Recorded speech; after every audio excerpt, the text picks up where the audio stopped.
mga magulang na hindi rin po nakapagtapos.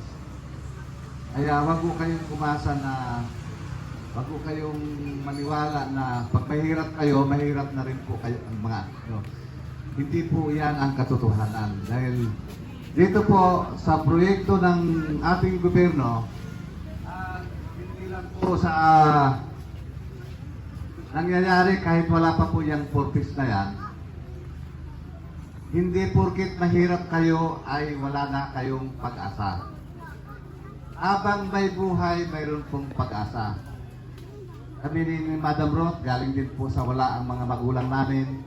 Pero dahil po sa nagtiyaga ang mga magulang namin na mapaaral kami, kaya nandito po kami ngayon sa harapan ninyo. Ito po ang gusto naming ipaliwanag din sa inyo, na pagtulong-tulungan po natin lahat ang mga batang ito na matutong mag-aral